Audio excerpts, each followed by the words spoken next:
Hi, I'm Helen Lewin, and I'm President of National Council Victoria, and I'm pleased to introduce Lily Krantz, our JAM project participant, and Lauren Spiegel, our JAM project mentor, to please come up here to do the acknowledgement.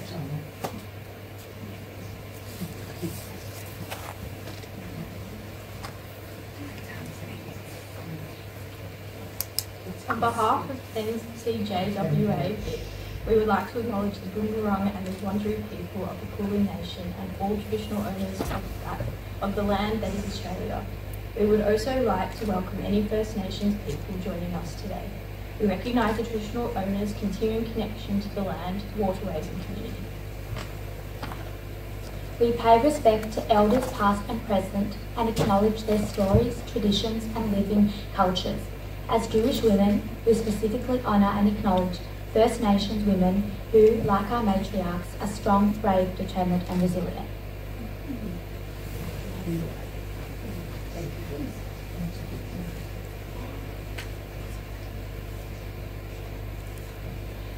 That is an example of our JAM project.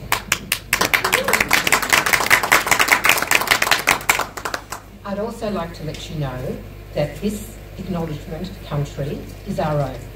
During the past year, our advocacy team worked with a group of First Nations people to develop our very own acknowledgement of country that would include an acknowledgement of our Jewish female elders as well. So good evening. I want to welcome you all to the 2022 AGM for National Council Victoria. It is an absolute thrill to be holding this year's AGM in what will soon be our new home. Very soon. And it's fantastic to see you all here in person, and I'm hoping that you will join us at the end of these formalities for a cup of tea, light supper and a face-to-face chat. I'd like to acknowledge and welcome all the VIPs present tonight, life governors, honorary life members, Circle of Women, past presidents, representatives from the National Board, and of course Hayley Southwick, who's here, representing her husband David Southwick. And I think that's, and of course Hannah Downs from the Bendigo, Cockle branch of the Bendigo Bank. And I think that's it. There are still some people that are coming. So we might just move to the protocols. Sally, do we have the required number of people for our quorum? Thank you. And we've received a number of apologies. I guess I should mention first of all that two board members are unfortunately unable to come, Rebecca Forgaz and Kate Moore, as well as permanent board observer Justin Greenstein. We've also received apologies from Ros Spence, Member of Parliament, Vic Brass, OAM, our former president, Shirley Glantz, former president, Yolanda Kempfler, Ros Collins, Karen Wayne, Aviva Kippen, that's Rabbi Aviva Kippen, Leslie Gaspar, Emma Gerber, Jennifer Huckett, and Betty Schmidek. Are there any other apologies wanting to be noted from the floor? Good. So welcome everyone again. I'll now call on Sally to confirm the minutes. Are you comfortable to? Or Sally's got a sore back. Just looking to confirm the minutes of last year's AGM that were provided to everyone. Are there any questions or any amendments to the minutes? Okay, great. Well, in that case, I'd like to pass a motion that the minutes are accepted as a true and accurate record of the AGM for 2021. Call for a seconder. Judy, thank you. Vote carried. Thank you. Thanks, Sally. All right, now it's time for my annual report of the activities of the organisation for the past year. As we received wonderful feedback of our video last year. For those of you that were in attendance of our Zoom AGM last year, we got incredible feedback on the video. We've decided to make this a permanent feature of our AGMs because, as we all know, pictures sometimes speak louder than words. And once again, our Sivan Prisma, EA and Events coordinator who has only just returned from maternity leave, has been outstanding in creating yet another video that highlights the impacts over the last year, demonstrating where we've empowered, advanced, promoted and supported women across key points through their life cycle.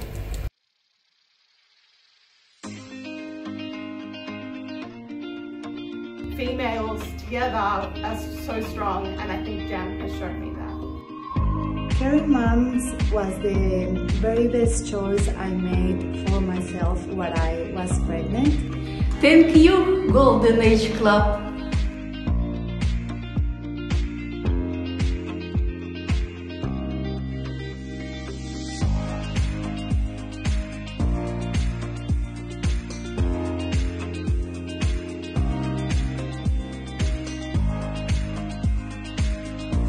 Golden Age Clubs is a program for culturally and linguistically diverse members of our community.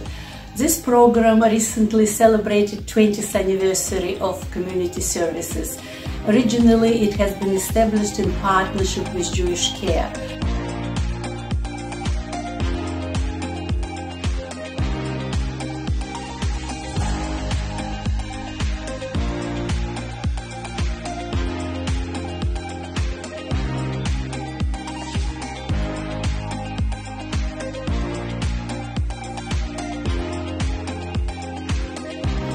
So National Council assessed and find way to keep supporting our elderly members, and we were able still to provide our services to support them in everyday life. Our fruit and vegetable baskets were coming out every week to those who need it. The senior volunteers managed to get together every week on Zoom, where we had lots of fun and laughter. And we also managed at Rosh Hashanah to deliver bags for all the clients, which was lovely. And then we started the end of the year with at least 4 weeks of senior program, which everyone loved and came in laughing. We took our programs to the local parks and gardens. We were able to celebrate Australia Day in Caulfield Park. We created activities to rejuvenate the mental and physical strengths, such as Nordic walking groups.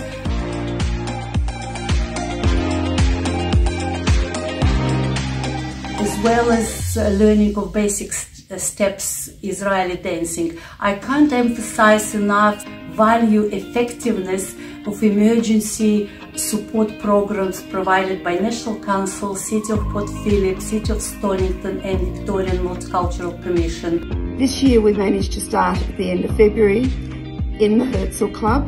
Everyone comes every week looking excited, and the volunteers are very grateful to be back at work with the seniors.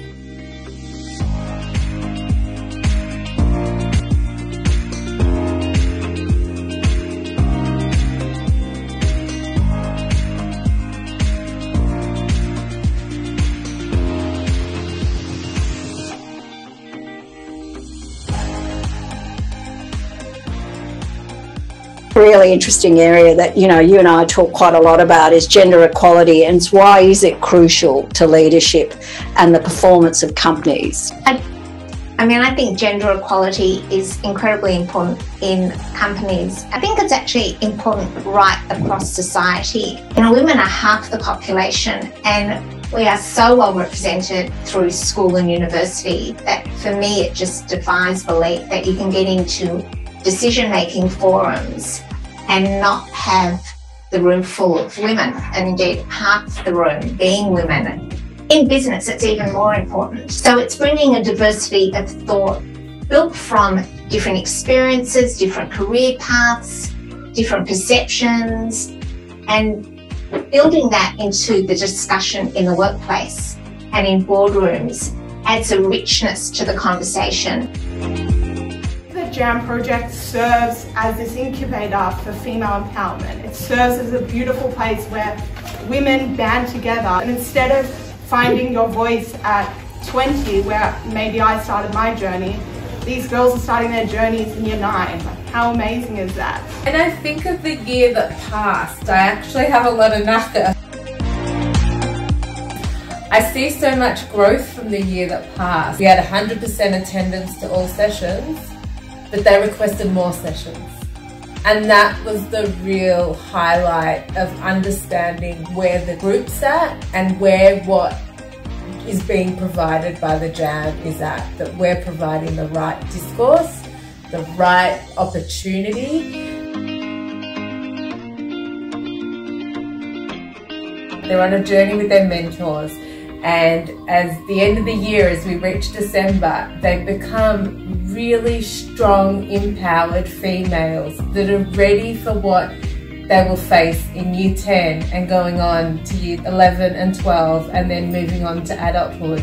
And it's incredible what Jam Project offers, that we give them skills for life in that sense. And we really set the young girls up for anything at hand they'll be able to tackle. And along with that, we have our incredible mentors that are there who are not too long ago were out of school, so they can be that extra shoulder for them to carry and to listen.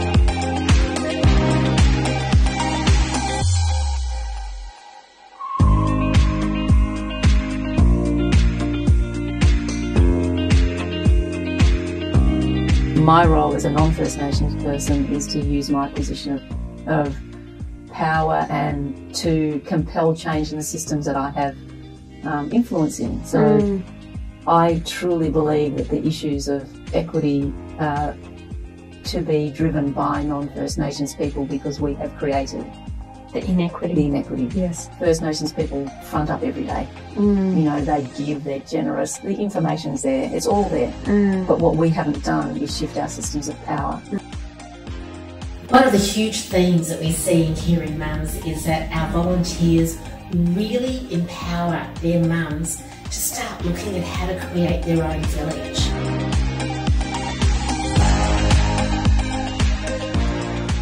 We ran a few trainings in the last 12 months, and there were trainings with a difference. 2 trainings were held via Zoom, and we managed to actually get things out there and done in a very similar fashion to it being face-to-face.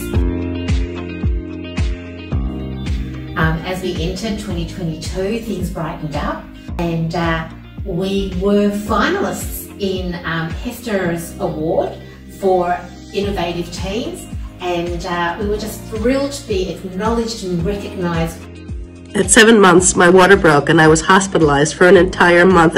At the hospital, they recommended a program called Caring Moms, which I had never heard of, but it sounded like a great initiative. And when I got out of the hospital, I was so relieved to have a person that I could talk to that was there for me, that I didn't feel like I was disappointing if I wanted to just sit down and have tea and have an adult conversation. And it was so meaningful and important, you know. And to have 1 hour of a week where somebody I knew was giving up their time to help me, just felt like all my blessings were coming to just pay me back and say, you are also important. The most positive thing that came out of COVID-19 for us, the Caring Mums, is that our dream of being Victoria-wide has been fulfilled. All of our volunteers, our staff, and the team behind us work so hard to enable Caring Mums to be the amazing support to all those mothers and pregnant women right across Victoria now.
are stronger together, and today we're looking forward to a successful year ahead.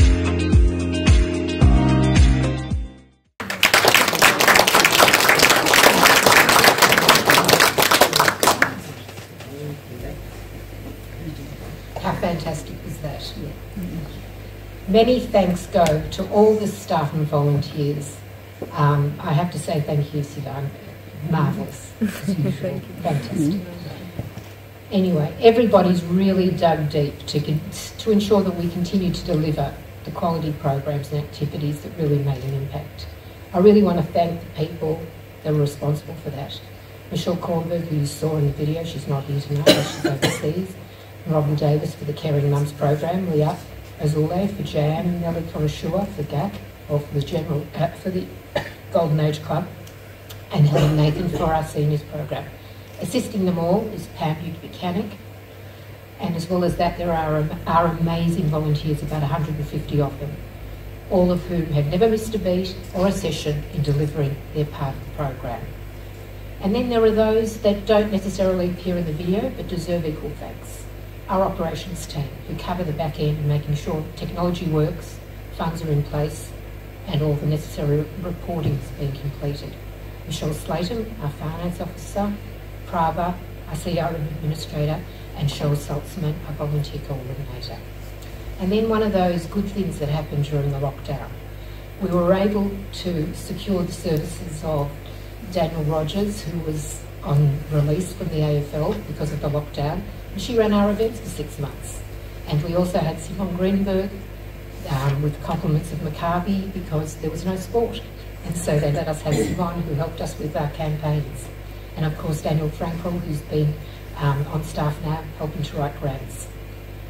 The video, together with the impact report that's on your chairs, details well our programs, events and activities, and our impact by numbers is in the report on pages 8 and 9. Okay, so as to the other things that we've been doing during the year, because we've been pretty busy, in February this year, our board met actually in this room to view the concept drawings prepared by our architects and agreed to proceed to the design and development stage of this building project. Currently, the board is considering the cost plans. I hope to be able to share the plans and the costings with you in the very near future.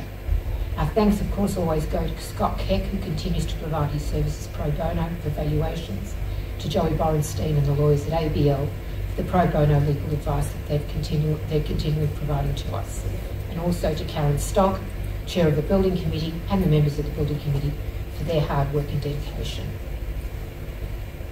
Our advocacy. One of the most exciting and dynamic committees is our Advocacy Committee. Currently the committee is being chaired by Rebecca Forgaz, who took over the chairing from Ronnie Grace, who chaired the committee for the better part of the past year. Work is now well underway for the launch of National Council Victoria's Women's Directory.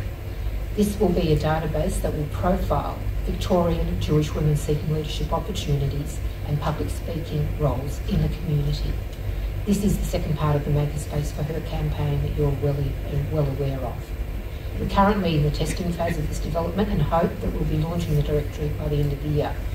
And again, we're grateful for the assistance we're receiving from Catch a Fire, which is an initiative by the Australian Jewish Families, enabling organisations like us to access professional services, mainly from America and the rest of the world, that are delivered pro bono. The Makerspace for Her campaign continues, and we currently have 55 organisations who have taken the Gender Equality Pledge. The advocacy team is producing materials to support these organisations and so that they continue their efforts in achieving gender equality in their organisations. As well, part of our advocacy work, we promote social cohesion and human rights, which was the driver for securing Jane Vallivelu as our 2021 Fanny Reading Human Rights Presenter. Jane is CEO of an organisation called Children's Ground, which is led by Aboriginal communities focused on enabling Indigenous children and families to live with dignity and justice and be free from economic poverty. As I mentioned earlier, It was at this time that the Advocacy Committee were engaged with Jane and Children's Ground to actually compose our own Acknowledgement of Country, which they have endorsed. The Monash Research Project, Monash Research Report was a project, but now the report's been launched. In 2021, the Australian Centre for Jewish Civilisation, or the ACJC, at Monash University, launched their report, Like a Family, an investigation into gender in Melbourne's Jewish organisations. This report was a result of the partnership that was formed over a year ago between us and the ACJC, perhaps even more than a year ago. The project took data from the work that we had completed as part of the Makerspace for Her campaign and sought to gain a deeper understanding of the challenges faced by women working in Jewish community organisations. It aimed at addressing the broader issues of gender equality, gender-based discrimination and gender-based harassment. Our thanks go to Anna Seri and Romy Grace, members of the Advocacy Committee who wrote the foreword for the report, and to the current Advocacy Chair, Rebecca Forgas, who represented National Council in this project together with our former CEO, Leanne Vassar. Thanks also to the Advocacy Committee led by Romy for providing the feedback and the commentary to the ACJC for this publication. Our internal capacity. I want to acknowledge the contribution and the hard work provided by our board, in particular, over this last year. We've recently taken a review of our board's effectiveness after our board completed a skills audit, and just now we've commenced a strategic review to give us a new blueprint for the way forward. The result of this review will set fresh objectives and priorities for the newly energised board and our new CEO. We also participate in the observership program, and this year we've had on our board Daniel Camia, who's been working on an assigned project relating to our donor giving, namely our Circle of Women. Our transformation to Salesforce has taken us forward, providing a valuable tool and resource for our fundraising activities, as well as enabling us to retain valuable data from our operations for the use of the next generation and generations after that, who will lead our organisation. We're continually expanding the use of Salesforce, and again want to acknowledge the Australian Jewish funders for providing us with resources from Catch a Fire that are enabling us to grow our use of Salesforce. My thanks to the members of our board. And now to the highlights.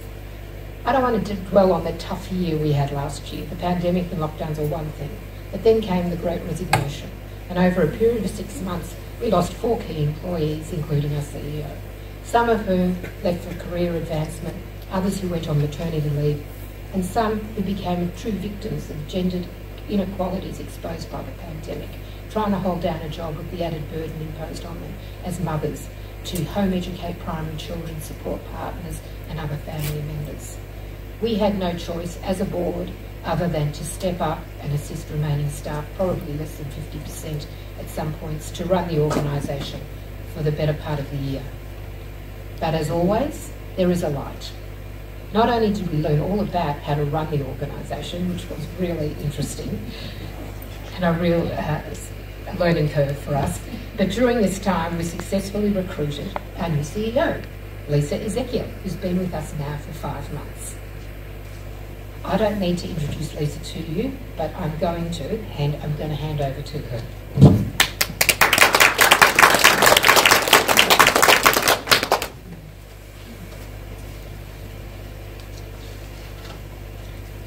Thank you all. I'd like to begin thanking our JAM participant and mentor for their acknowledgement of country. I'd also like to acknowledge the women that came before me, the trailblazers, the change makers, my role models, the women that fought for our freedoms so that my generation hasn't had to. So thank you, and many of you are sitting in this room, so thank you. Okay, good evening, and thank you all for being here.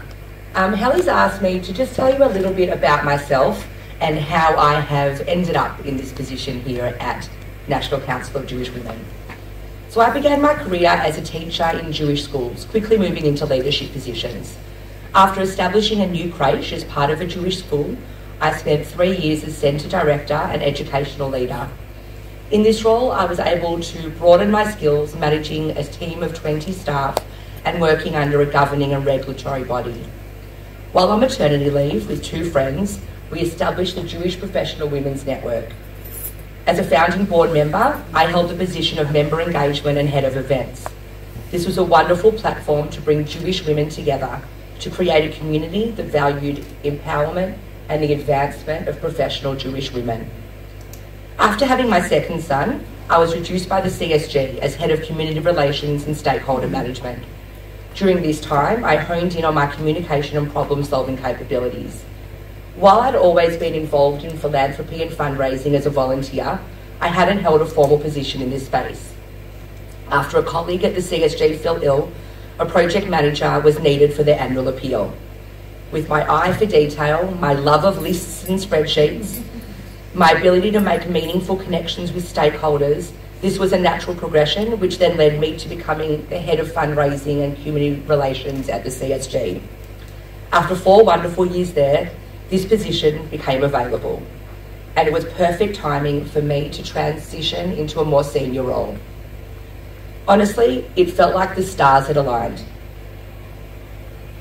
My experience in curriculum design, staff and stakeholder management and fundraising, together with my deep understanding for the Jewish community and my dedication to the advancement of women, I felt CEO of National Council of Jewish Women Victoria could not have been a better fit, and really didn't even realise that I was applying for my dream job. After a rigorous recruitment process, to say the least, I was so pleased to be given the opportunity to lead National Council of Jewish Women Australia Victoria into its next phase of impact. So what now? After 2 years of pivoting, working from home, social distancing, Zoom and homeschool, it is now our job to reconnect and re-engage our members and volunteers. We need to understand the challenges they now face and their needs to better address the issues for women both in our community and the broader community. But as the pandemic continues to take a toll, women are now significantly more burnt out, and increasingly more so than men. Despite this added stress and exhaustion, women are rising to the occasion as strong leaders and taking on the extra work that comes with this. So what does that mean for National Council? How can we further reach, engage our new members through programs and advocacy? How can we empower both women here and in Israel off the back of a rough 2 years? One avenue I'd like to explore, and I'm extremely passionate about, is intergenerational events and programs. By cross-pollinating our programs, we bring our community together. We strengthen ties and we provide more opportunities for connection. Music classes with our seniors and caring mums participants, book club for women, women's circles, and most importantly, professional development for our staff, volunteers, and women in our community. Learning together, sharing expertise, understanding each other's unique challenges, and finding commonalities. For the professional team, who I'm beyond blown away by and so grateful to have their support of, this translates into programs who were previously working in silos to collaborate and synergise, utilising all of their skills for the betterment of the participants, while also maintaining the incredible autonomy and strength that they showed during the pandemic. By bringing our members and volunteers back together, the professional team will in turn become stronger and more connected as well. I am most excited by finally this building becoming our home. The opportunity to provide a hub for Jewish women to learn, to collaborate, to mentor, to provide support one another, and to connect is something that is going to be incredibly special, and I cannot wait to be a part of. So I look forward to working with all of you and continuing the incredible work that is synonymous with the National Council of Jewish Women Australia Victoria. As Fanny Redding so aptly put, women working together can achieve anything, and being a part of National Council of Jewish Women has only affirmed that further. Thank you so much.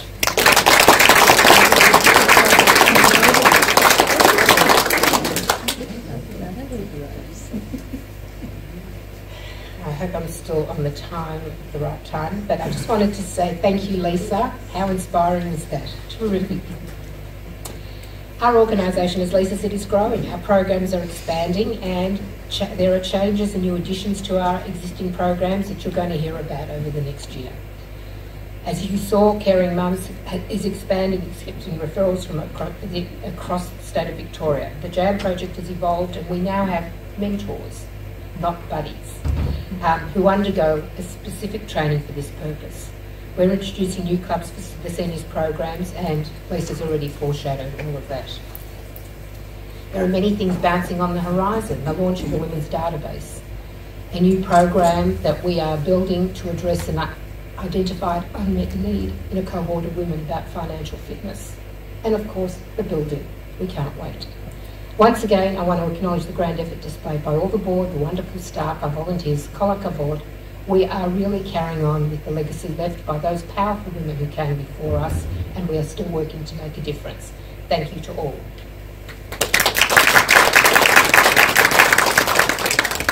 Are there any questions?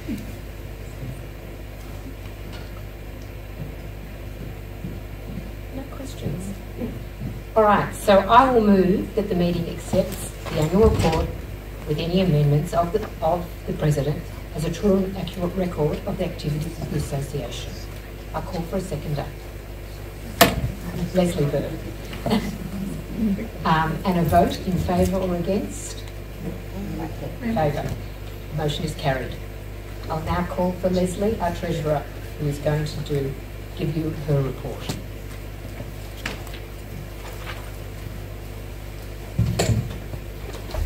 Very hard to make a treasurer's report interesting after these two reports. Good evening.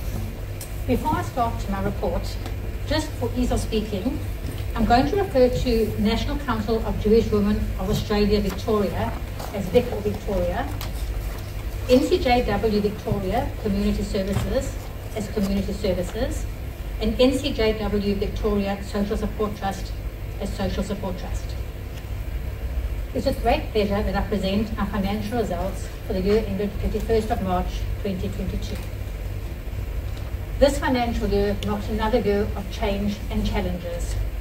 We budgeted cautiously, yet optimistically, but once again we needed to revise our projections as the pandemic continued. Despite the impact of this on our operations, we were able to deliver on our mission and achieve financial results which exceeded our budgeted expectations. As anticipated, our financial results reflect a decrease in profits when compared to the prior year, because the COVID government grant support we received in the prior year was greatly reduced this year. The drivers of our operating results were primarily the negative effect of COVID-19, the current economic climate, more competition for our grants and an ever-diminishing grant pool relevant to our programs, the deferral of $41,500 of grant income in community services in accordance with accounting standards, and the non-cash value of our volunteer contributions. The properties held by Vic and Community Services were subject to an independent revaluation this financial year. The valuations resulted in an increase in land and buildings in Victoria of $780,000 and $250,000 in community services. The valuation increment has also been shown as an increase in reserves. Thank you, Scott Keck from Charter Keck Kramer, for providing these valuations pro bono. And now on to the individual entities' results. Victoria's financial results for the year ended 31st of March 2022 reflect a profit of $14,000 compared to a loss in the previous year of about $16,000. This is mostly due to a reduction in expenditure. This has cash reserves of around $34,000 compared to $56,000 in the previous year. Moving on to Social Support Trust. The financial results for Social Support Trust for the year ended 31st of March 2022 reflect a loss of around $92,000 compared to a profit of about $108,000 in the previous year. This comparison is misleading, however, as the prior year's profits include COVID government support of $204,000, which was reduced to $20,000 this year. Cash reserves at the year end were healthy, with approximately $163,000 in the bank. And finally, community services. Community services financial results for the year ended 31st of March 2022 show a loss of $85,000 compared to a surplus of $124,000 in the prior year. And once again, this is a misleading comparison, as the prior year's financial results include COVID government support of $260,000, which was reduced to $20,000 this year. The loss is mostly due to fewer donations, less rental income from our tenant, as well as the CRM depreciation expense of $22,000 as the CRM was brought into use this year. Overall expenditure has actually come down in community services. However, salary and wages is still our main expense. Community services has cash in the bank of around 1.7 million, of which 1.5 million is reserved for our new building. In this current economic climate, we expect another challenging year. And financial sustainability, cash management, and expenditure control are our key priorities. We will maintain prudent stewardship of the organisation's property and finances by ensuring we have sound financial management and strong financial systems and controls. I'd like to take this opportunity to acknowledge and express our gratitude to our auditors, Collins & Co, and our honorary accountant, Peter Hirsch of Logica Chartered Accountants Limited. I would also like to congratulate the team for enduring a challenging year, and I'd like to thank the board and finance committee members for their support, commitment, and hard work. Are there any questions? Then I move that the meeting accepts the Treasurer's report with any amendments as true and accurate record of the financial activities of the Association. Can somebody second it? Thank you, Hedy. And can we have a vote to accept it? Thank you.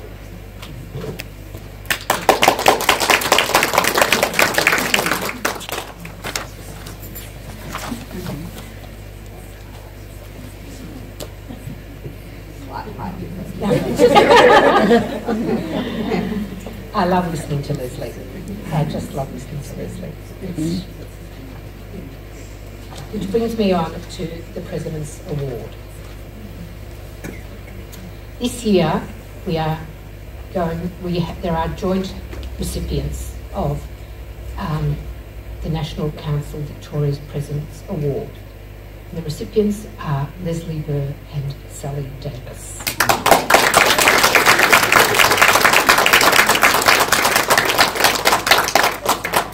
They had no idea. All your family is at the back. They all surprised you.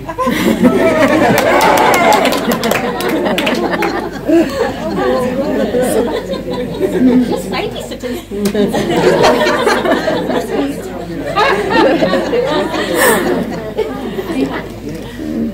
Both Leslie and Sally, in different ways, have stepped up to help run National Council for the period we did not have a CEO. Both have been an enormous support to me in providing me primarily in stepping up to run the office as if we had a CEO in place. Leslie looking after the finance side, Sally managing the operational issues of recruitment of staff, contractors, insurance, the list goes on. This was all additional to their other roles and their roles on the board, and in both cases, neither of them showed any hesitation in doing this extra work. Leslie is our Treasurer. She joined the board in 2019. She runs the Finance Committee and is a member of the Governance Committee. She's a great teacher and has the talent to explain the complex in the most simple terms. She's been an enormous support, providing me with a level of assurance that there is not a dollar that cannot be accounted for. She's meticulous in writing the budget and handling the audit. In stepping up, there was no asking her. She just dived in and took care of all the financial, I think she wanted to do it, cleaning up all the financial controls. It's perfect. Sally is our Secretary, joined the board in 2017 and chairs Governance and Risk Committee. She attends the Finance Committee. She's a great support, giving me assurance that we've got strong governance in place that makes our board special and a fine example. And stepping up, Sally came forward, helped the staff run the organisation, helped recruit new staff, kept alive a project she commenced in the past due to reform our workforce. And with the office being inundated this January with the heavy rains, the leasing conundrum of our neighbouring property, Sally was immersed in dealing with assessors, insurance brokers, leasing agents and lawyers. I could go on. Sally and Leslie went over and above all expectations and the result is excellent. I'm delighted to award the 2022 President's Award to Leslie, Treasurer, and Sally Davis, Secretary, in appreciation of their exceptional dedication and unwavering commitment to National Council.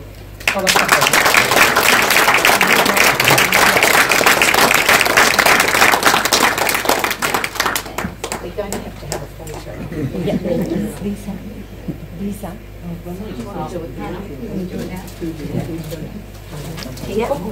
No, just here, just here.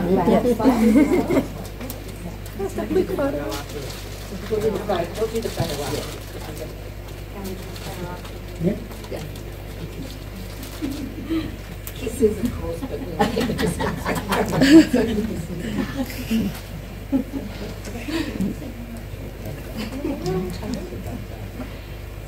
The Sylvia Gelman Award. I'd now like to introduce Di Hirsch.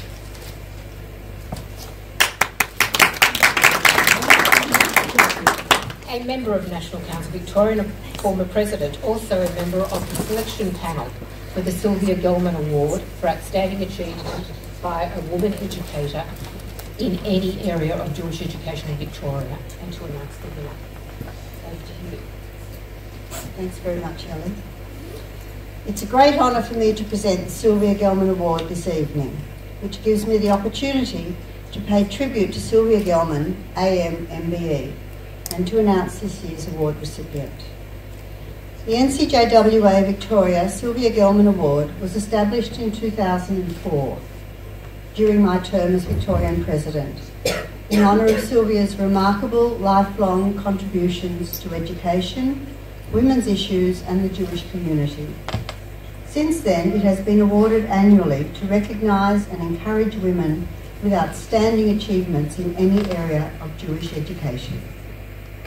Sylvia was a role model to countless people, women and men, and indeed she was recognised as a matriarch of the Victorian Jewish community. She was also a wonderful mentor to me personally. Sylvia was senior mistress or headmistress at Mount Scopus Memorial College from 1953 to 1969, when she retired, and she then became involved with the National Council of Jewish Women of Australia, firstly as bulletin editor, then as national president from 1973 to 1979. She was made an honorary life member of NCJWA Victoria and life governor of the national organisation in 1988. In 2011, Sylvia was awarded the General Sir John Monash Award for outstanding service by the Jewish Community Council of Victoria, the highest possible community tribute. Sadly, Sylvia passed away in 2018, but her legacy lives on. The Sylvia Gelman Award has been presented to many distinguished women educators over the 18 years until now, and this year is no exception. The criteria for the Sylvia Gelman Award require the nominee to have demonstrated excellence in their contribution to Jewish education and also demonstrated leadership in this area. The recipient of this year's Sylvia Gelman Award has a bachelor's degree in early childhood education and has been working at Bialik College for the past 38 years. She taught at the King David School in Johannesburg as a kindergarten teacher for 7 years, before immigrating to Australia with her family. She began at Bialik College as a kindergarten teacher in 1984 when she first arrived, becoming the coordinator for the kindergartens a few years later. She has been head of the Early Learning Centre at Bialik since it opened in 1999. In this role, she has overseen the running of the creche for children as young as 3 months and the kindergartens, as well as the prep and Year 1 classes. Her role includes leading professional learning for all the educators in the Early Learning Centre and providing support for the educators and the families of the children in her care. She is a member of the senior leadership team at Bialik College. In the words of her nominator for this award, she has dedicated her life to early childhood education and made a marked impact on literally thousands of Jewish children over the decades. She has changed lives and in doing so, helped shape the Jewish future. Her dedication for so long and with such heart is most deserving of recognition. Her contribution to the community as a whole is immeasurable. She actually taught this person herself, the nominator, and left a lasting impression on him. It gives me great pleasure to announce that the 2022 Sylvia Gelman Award goes to Daphne Gaddy.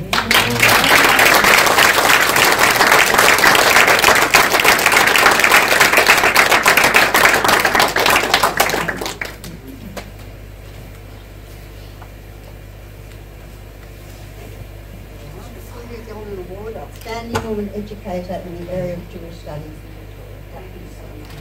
Look at the camera,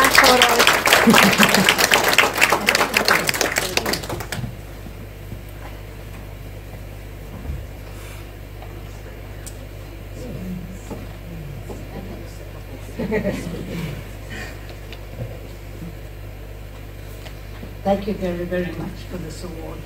This is really a very humbling experience, and I know that amongst the other nominees, there must have been many other worthy recipients.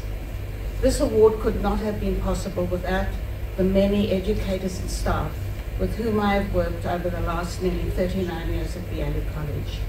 And previous to this, I worked at King David Linksfield before we immigrated, as was said before. Bialik College starts with children from 3 months to year 12. I am a kindergarten teacher by profession, and my heart and passion lies in early childhood education. The ELC at Bialik is one of 4 sub-schools, all on the same campus, which encompasses children from 3 months to 3 years in our creche, and 3 and 4-year-old kinder, prep, and year 1. My role in the running of the ELC has involved leading a team of educators in creating an educational facility which is known and respected highly in the educational world. There have been 2 significant events which have influenced my professional life over the years. The first was my immigration to Australia. The second was my attendance at a conference in Melbourne in 1994. It was a conference from Reggio Emilia, a town in northern Italy, which was held at the School of Early Childhood Studies at Melbourne University. This conference was entitled The Challenge of Reggio Emilia, Realizing the Potential of Children. I attended this conference, which included an exhibition of the work of the children from Reggio called The 100 Languages of Children. At this conference was a team of educators from Reggio, plus educators from other parts of the world, who had already started to discover the pedagogy from Reggio Emilia. People who had become interested and inspired by the Reggio Emilia approach did so because it provided such a compelling illustration of our own ideals of early childhood education, or indeed all education. For me, this was a life-changing experience. I left that conference thinking that if we could rethink our image of the child and move to a more positive view of children, if we could expand our interpretation of the role of the teacher to include teacher as learner, teacher as facilitator, teacher as researcher, teacher as one who knows how to complicate children's thinking, teacher as risk taker, seeker of multiple points of view, and if we could seek greater integrity in our work, in the relationship between our values, our theories, and our practices, then we would have learned a great deal from Reggio Emilia.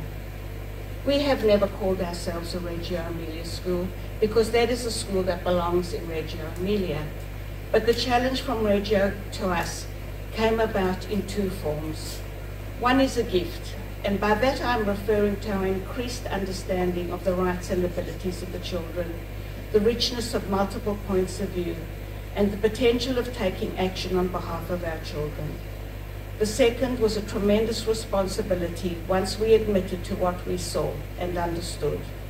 We could no longer go back to the idea of the teacher as the transmitter of all knowledge, nor the idea of children working in isolation, nor that children express themselves only through the language of speech, or the idea that the teachers are the ones asking the questions to which they usually already know the answer. We have also been strongly influenced in our thinking by the Cultures of Thinking Research Project, a collaboration between Bialik College and Harvard University. This meant that teachers teaching children of all ages were able to connect together based on children's thinking, not on the discipline, nor on the age of the children. It came about as a direct response and a complete fit with the Reggio approach in the early years. The building of respectful, reciprocal relationships with each other, with our families, with our children and other professionals is something that is lived every day. Our image of our children means that we have high expectations in their abilities, but understand diversity and welcome difference. Our pedagogy has enhanced and enriched our learning together as a staff as we discuss and debate issues. I have personally worked hard to be open to listening to others, and this has resulted in a welcoming open door policy towards families and educators from Bialik and beyond, with many people from all over Australia and overseas coming to visit and to learn from us. We value this reciprocity as we learn much from their questions and wonderings, which helps to deepen our thinking and learning. The process of leading this change was and is not easy, even after 28 years.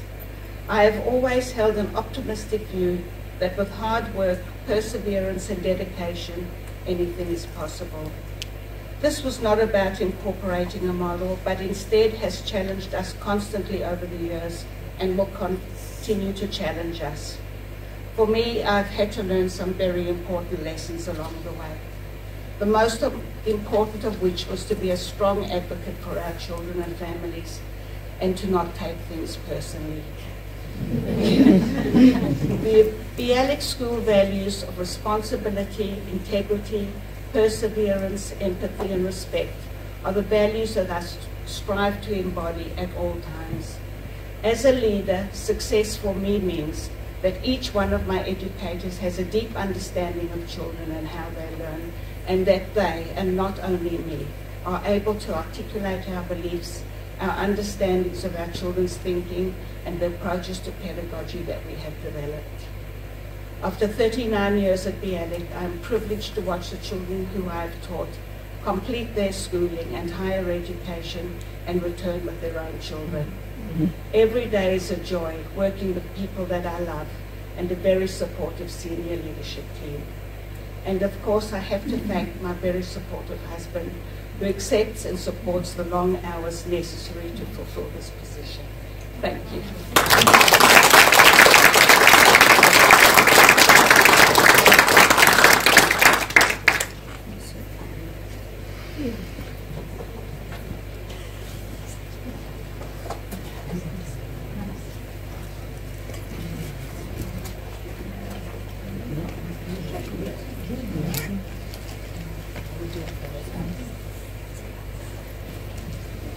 Congratulations, Daphne.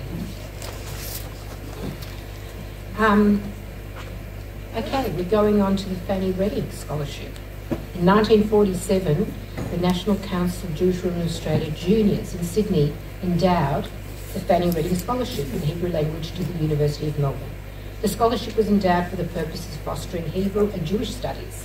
These funds, raised so many years ago, are held in trust and invested by the University of Melbourne. Through their gift, the juniors made an enduring impact which still continues today, an enduring impact which still continues today. I'll now hand over to Dr. Dvir Abramovich. Sorry, walking, there he is. A dear friend of National Council in his capacity as Director of the Program of Jewish Culture and Society at the University of Melbourne to tell you more about the scholarship and the win. Thank you.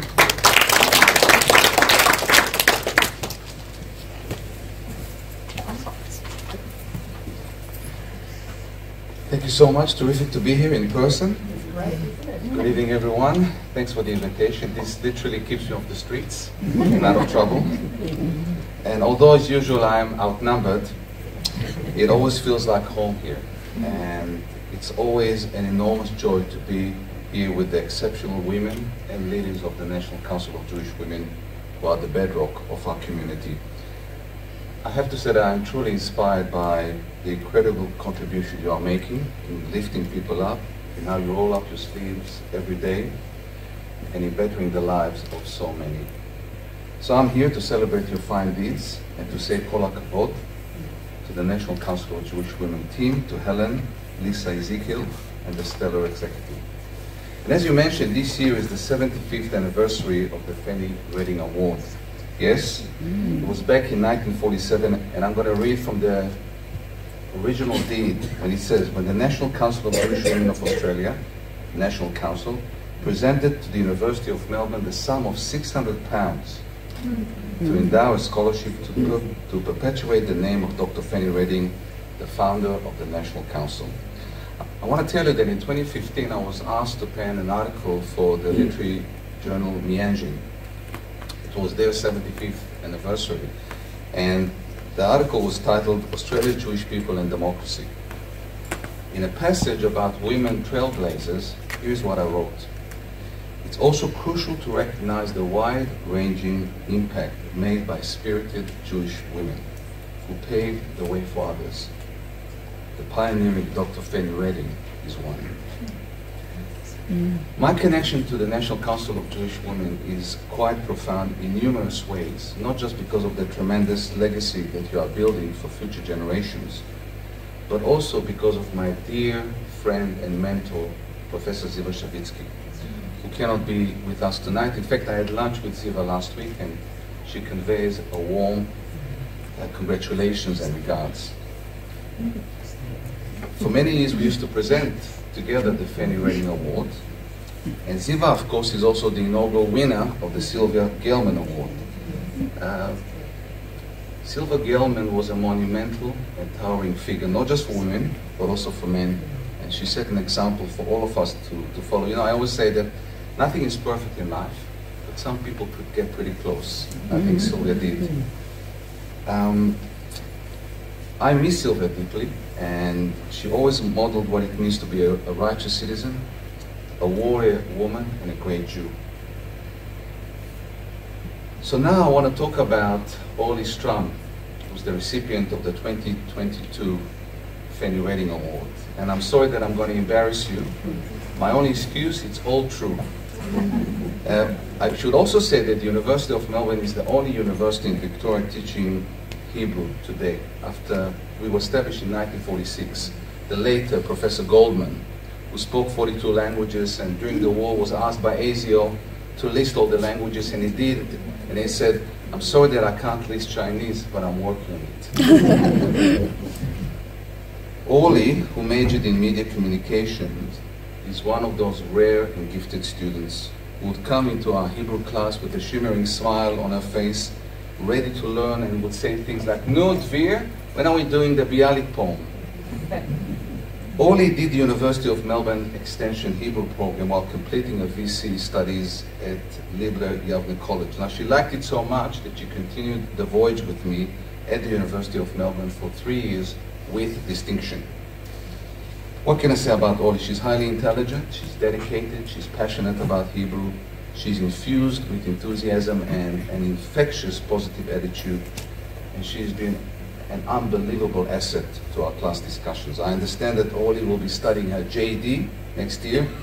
Let me tell you, she's going to be the most eloquent Hebrew-speaking lawyer in Melbourne. And she will shine with her extraordinary grammar and rich vocabulary. No slang in my class. Well, she will shine for other reasons too. Orly is indeed one of the most talented and capable students I've had the pleasure of teaching. So I'm excited to say to Orly, Mazal Tov, to her family, you know, good parents, good kids, on this sterling achievement, and to wish you much success. And to the inspiring women of the National Council of Jewish Women, keep up the outstanding effort and outreach. So, it is my immense pleasure to call on Orly Strum to receive the 2022 Fanny Reading Award.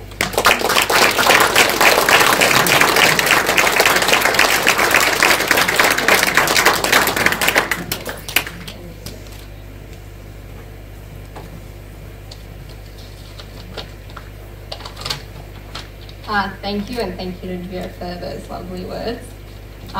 Being the recipient of this award has given me the opportunity to learn about Dr. Fanny Redding, with whom I was previously unfamiliar, and I thought I would share a bit about her life. Dr. Fanny Redding was born in Russia in 1884 to Orthodox Jewish parents. She migrated to Australia with her mother in 1889, where they were reunited with her father, who had already migrated several years earlier. She spent her childhood in Ballarat, which at the time had one of the most vibrant Jewish communities in Australia, before moving with her family to Melbourne in the early 1900s. She attended the Melbourne Conservatorium of Music and graduated with a diploma in music in 1914, and later returned to the University of Melbourne to study medicine, graduating in 1922. Redding's early involvement with Jewish organisations included teaching at the Hebrew School in St Kilda, serving as honorary secretary of a Jewish literary society, and as vice president of the Jewish Young People's Association. In 1923, she established the Council of Jewish Women of New South Wales, of which she was president until 1931, adopting the ideals of philanthropy, education and service. She travelled overseas and attended several international events, including an International Council of Jewish Women convention in Washington, the 14th Zionist Congress in Vienna, and she also visited the land of Israel before returning to Australia in March 1926, dedicated to the Zionist cause.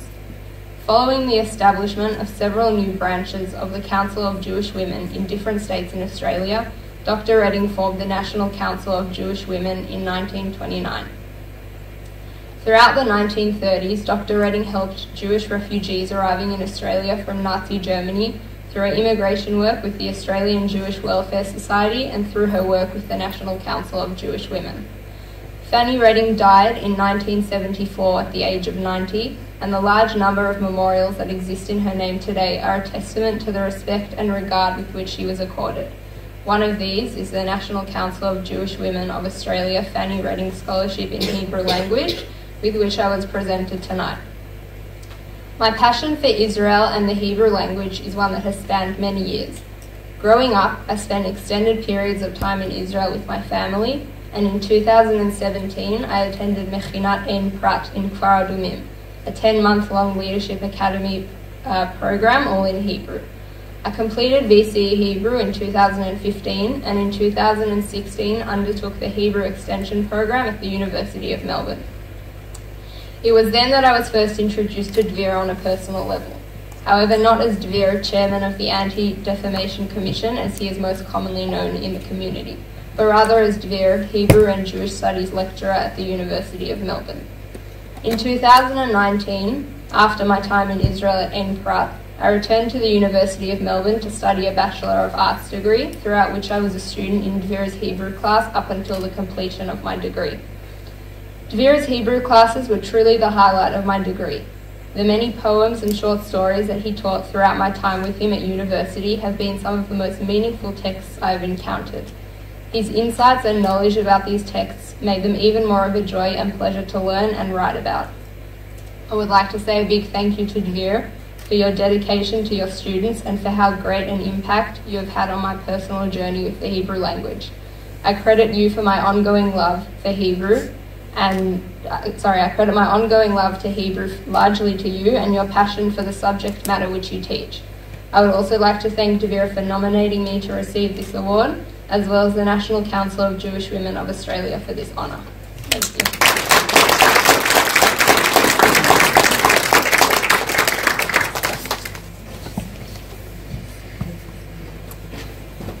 Well, I am feeling so empowered by all these people. It's wonderful, it really is. Now we're up to the part where we're going to have to talk about our board members that are retiring. No. Oh, sorry, I've jumped. I'm sorry. Especially Calico in my notes, so I wouldn't jump, but I did. Okay, forget that. I'm going to introduce Hayley Southwick.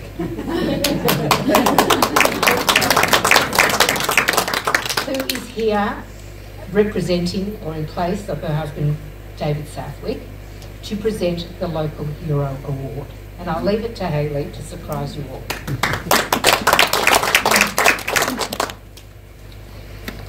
Well, what an honour it is for me to be here this evening. Thank you so much for having me. David was really disappointed that he couldn't be here.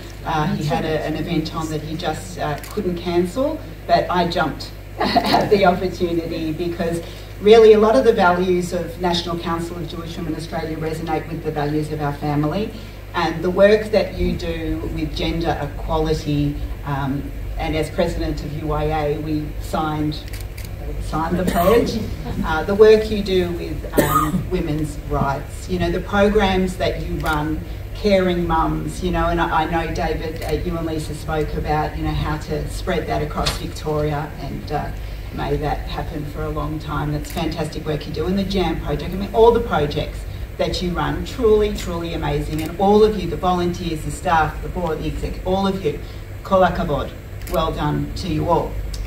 But tonight, I'm here for the Caulfield Local Hero Award. Now, the Local Hero Awards were set up by David a number of years ago to recognise amazing people in our community who stand up and make Caulfield and Victoria as a whole a better place.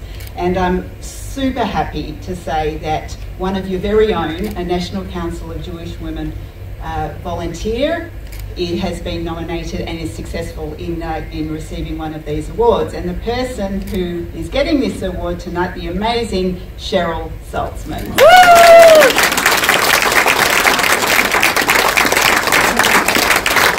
I do want to tell you a little bit about Cheryl.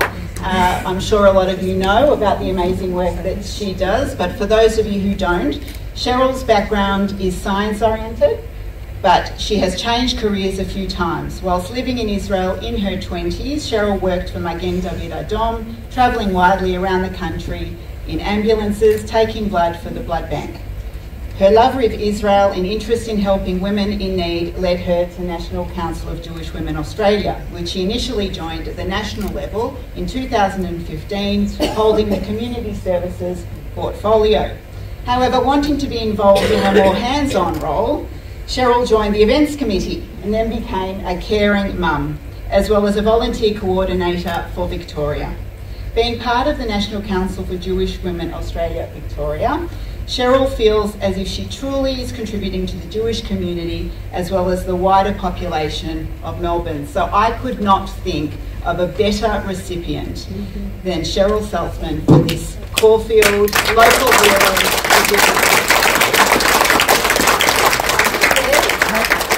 The Caulfield Local Hero Certificate is presented to Cheryl Saltzman in recognition of your long-standing involvement with National Council of Jewish Women Australia Victoria. Your enthusiasm, hard work and dedication is inspirational. Thank you so much.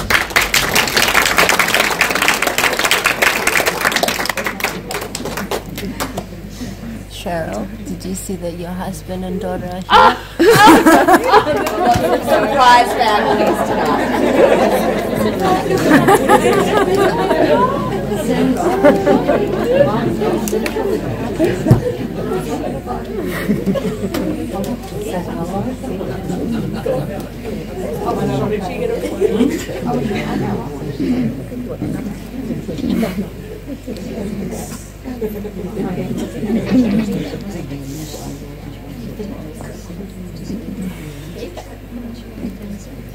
Okay, thank you Hayley, and congratulations Cheryl. Our next presenter is Hannah Downs from the Bendigo Bank. Caulfield branch, not the Bendigo Bank. Would you like to present the check? Thank you, Ellie. And thank you all for having me here tonight. It's a real privilege to be here in front of you all, and thankfully in person this year as well. As Hallie mentioned, my name is Hannah Downs and I am the Local Engagement Officer at Community Bank Caulfield Park, a branch of Bendigo Bank. Pretty much just across the road, so we're neighbours, so that's very convenient. But a little bit about who we are at Community Bank Caulfield Park. We have been there since 2004. The great Sam Parasol saw the need for a community bank in such a community orientated area. So they all rallied together, and that's where the branch was established, and we have been there for nearly 20 years now, and we have been able to reinvest up to $2.3 million to the local community. We're very proud of that figure, and it will hopefully just keep growing. One of the really special, unique parts about being a community bank is that we reinvest up to 80% of the profits that we make. So I'm very proud to be a part of such a beautiful organisation, and we were fortunate enough to be able to give NCJW, in particular the JAM project, some funding last year. Some of you may know or not know. And I met with Hallie and Liat at the branch when it was kind of still COVID time, so I wasn't able to officially, publicly present it. So I might just ask Liat and Hallie both to come up. Are the two up? No, they left. Oh, that's okay. No, that's fine.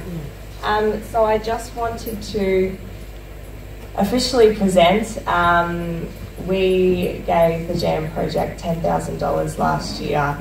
So I just wanted to congratulate you formally. You do an incredible job, Liat, and all of you here. And I just think to see these beautiful girls, the participants and the mentors, working together and just empowering one another, it's so inspiring, and I'm so proud to be a part of your organisation. We've formed such a beautiful relationship. So thank you so much, and I look forward to working with you for many years. Thank you.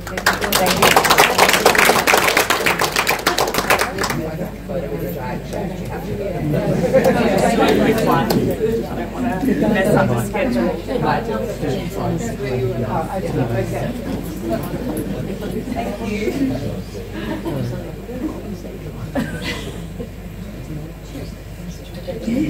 Oh, we presented before.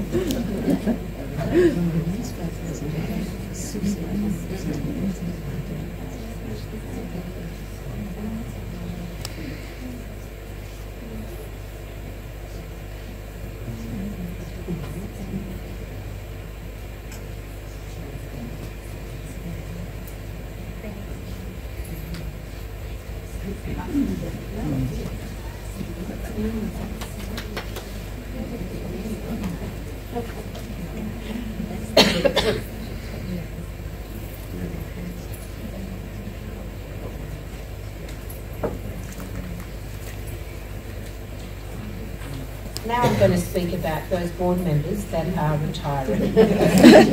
Well done. Anna Seri joined our board in 2016. That was the same time I did. She's been integral in turning the organisation to face the next generation. When Anna joined, she joined the Governance Committee, Development Committee, and was instrumental in reinvigorating and refocusing the Advocacy Committee. As well as this, she established the Next Gen Committee that enabled the delivery of events focused on the Next Gen. She's led the Advocacy Committee with real vigour, establishing the Makerspace for Her campaign and driving it forward. Her leadership is legendary. We've seen cohorts of younger women come forward to find a place with us because of Anna. Anna's managed to have 2 more children whilst on our board, that we feel part of, and also completed the Institute of Community Directors Diploma of Business Governance. In 2019, Anna received the NCJWA Victorian President's Award. She is the most wonderful ambassador for National Council, and I'm pleased to say that Anna will remain on Advocacy and the Development Committee and continue her amazing work. She says I'll see more of her now than I have ever before. Thank you, Anna. Come on.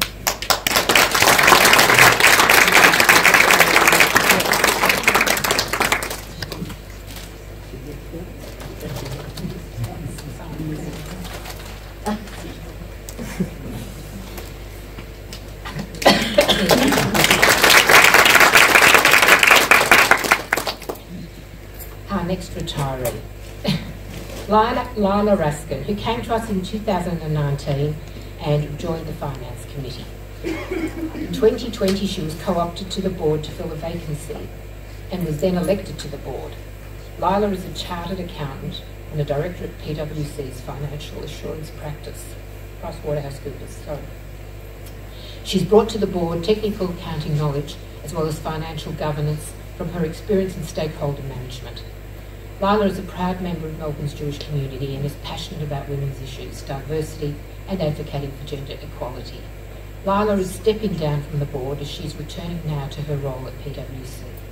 She's told me that she will stay close to us. So thank you, Lila.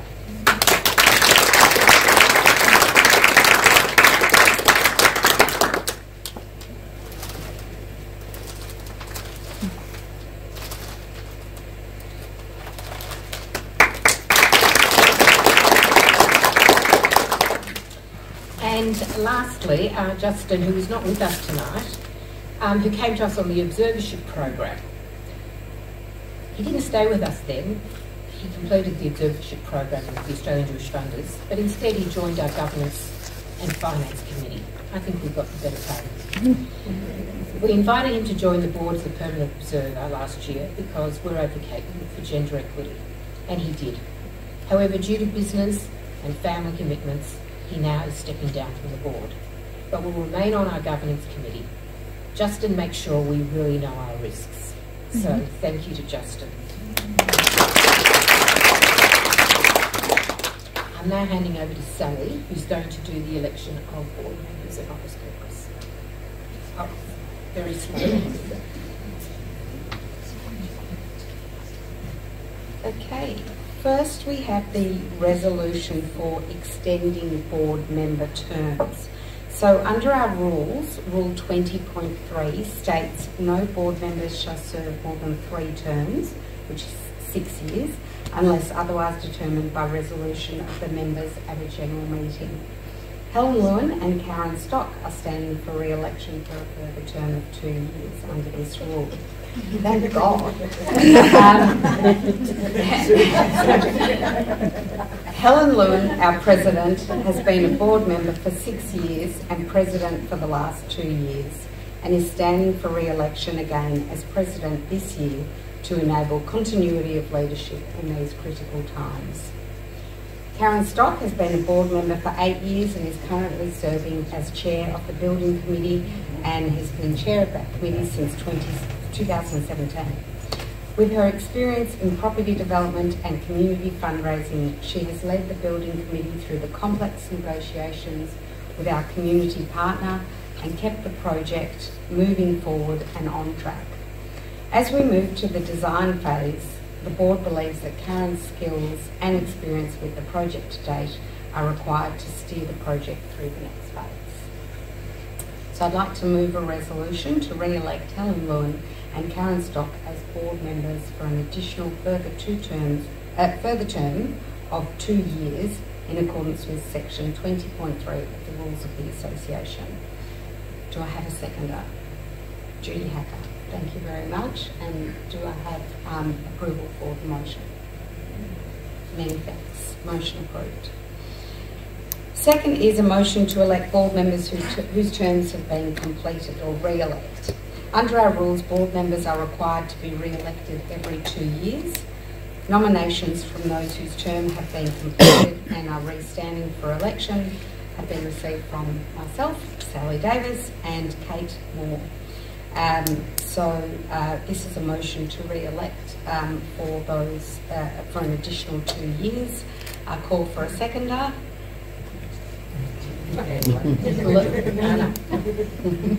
Leslie Burr. It's declared that the nominees are elected to the board unopposed, as no other nominations for these positions have been received.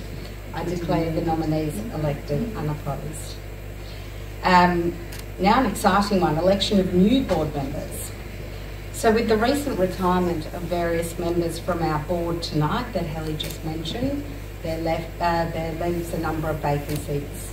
We've received 2 nominations for these positions from Marlo Newton and Charmaine Gittleson.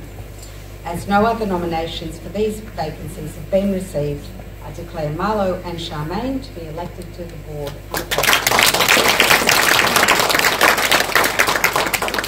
Kelly will introduce their credentials shortly. The final one is the election of president and office bearers. So under our rules, the office bearers are required to be re-elected every year. So the following nominations have been received for election to the respective office bearer positions from Helen Lewin as president, Judy Hacker as vice president, Leslie Burr as treasurer, and myself as secretary. So a motion to elect office bearers to the board, or re-elect office bearers to the board. Lisa Ezekiel, thank you, is our seconder. And as no other nominations for these positions have been received, I declare the nominees elected unopposed.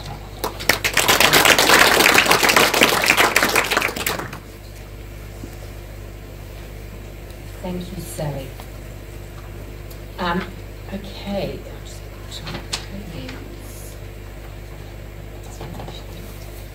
All right, as Sally has so aptly told you, our two new board members are Marlo Newton and Charmaine Giddleson. And I want to actually go through, read you about them. So Marlo, do you want to stand up and show yourself? I know you know half the room.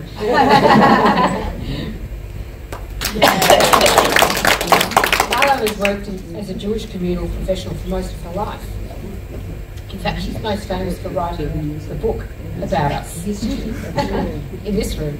She's currently head of philanthropy at the Alfred Foundation. Her career in philanthropy includes tenure with Mount Scopus College Foundation, Jewish National Fund, and United Jewish Education Board.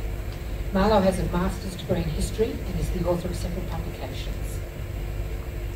Her interests include women, Jewish life, Talmud study, and the history and literature of the 18th and 19th century. She's looking forward to supporting National Council to model excellence in leadership and advancements. Sorry, my voice is fading. To model excellence in leadership and the advancements of gender equality. Thank you, Marlo.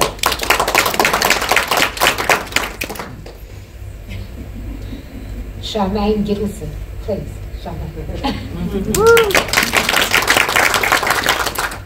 Charmaine is a non-executive director, skilled in strategy, social policy, ethical frameworks, governance and risk management. She is presently board chair of Antisense Therapeutics, an ASX-listed company, and a board member of George Medicine. Her corporate career includes a 15-year tenure with global ASX-listed specialty biotechnology company CSL Limited, where she held a range of leadership roles such as the Senior Vice President of Clinical Development in Pennsylvania, USA, and Chief Medical Officer in Melbourne, Australia. She retired from corporate roles in 2020. Dr. Giddleson, Charmaine, has been a scientific speaker and at multiple medical conferences and regulatory workshops and a keynote speaker at Women in Pharma and leadership conferences for women in ASX 200 listed companies in 2017, 18 and 19. She is also passionate about empowering women to achieve their potential and has been an active mentor within her own industry.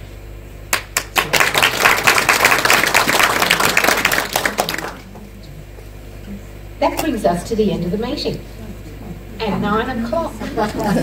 We are on time. That's because we didn't take photos. Yes, but at the end. Yeah, I know.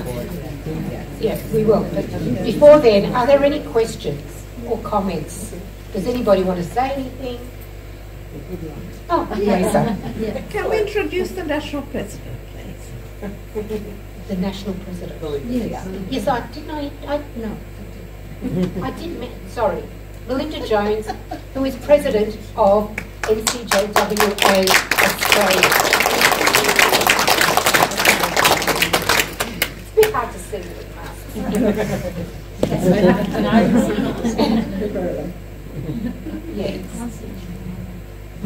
But I'd love to talk to any of you about any spare time you've got or any enthusiasms that you don't want to send to Victoria. We share things, we're best friends, so we work together. Melinda, I would like you actually, I know this is, to come and talk quickly about the Isha project. because it's really a project that is for our 100-year anniversary. So thank you very much. Well, I didn't expect to be speaking, so I'll give Melinda the floor because we're on time. So we've got thank you very much, Ellie, and thank you. And it's wonderful to see everybody here, to see the trailblazers, to see the new people, to see all of those who hold the organisation together. Over the years, one of the big challenges has been the relationship between the national body of National Council of Jewish Women and the sections like Victoria. Sometimes it's been a bit of a tug of war between the national body and the sections. There's certainly been periods of lack of clarity about who's doing what, and we are working incredibly hard together to try and solve this problem as we move towards the 100th anniversary of the organisation. Now, there are a number of dates we could claim as the 100th anniversary, as you heard from Orly, as Orly told you. In 1923, Fanny Redding and her friends started the first organisation of National Council in Sydney. In 1927, there was the first meeting in Victoria, and in 1929 there was some other statement about it being a national organisation. So we have a choice of years. We've decided that, at the moment we've decided that the project is going to be around next year, 2023, because that's actually the date the organisation started. And it seems to me it doesn't really matter whether it started in Victoria or New South Wales. As an organisation, that's when we began. And National has got a project that is really very, very exciting. The project is called Isha, and it's a project that involves art and history and education and empowering women in many ways. We are going to have some Australian Jewish women artists painting or creating portraits of Jewish community builders. Women who do anything from being the president of an organisation to working in the tuck shop for 30 years. We've got one person who worked in the school tuck shop for 30 years. So we're trying to look at all the different ways women contribute to the community and have them included in this exhibition, either through the painted exhibition or through the book of photography, which will give us slightly more women to include. We're talking about 100 women for 100 years. And we want to have representation from all the different sections, so people from Western Australia, from Tasmania, from South Australia, wherever Jewish women have been in Australia. There'll be an art exhibition that will be hopefully a travelling exhibition. There will be a schools competition where we'll ask students to write about Jewish women who've inspired them, and that material will be collected into the beginning of a Jewish Women's Archive, where we'll start collecting Australian Jewish women's history, and that's a long-term permanent project. So you'll hear more about this as the year goes on. We haven't really formally launched it. I guess this might be the formal launch without any of the bits of paper about it. If you know anybody who's got lots of money to give us for it, that would be excellent.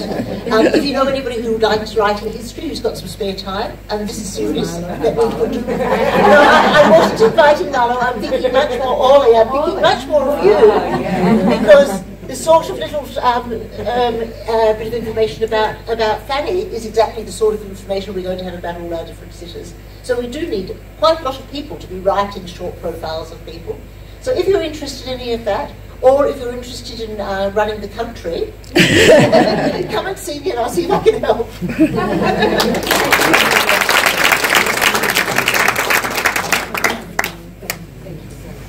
That was really impromptu, but thank you. I thought it was really important to hear about it now because it's coming on so soon.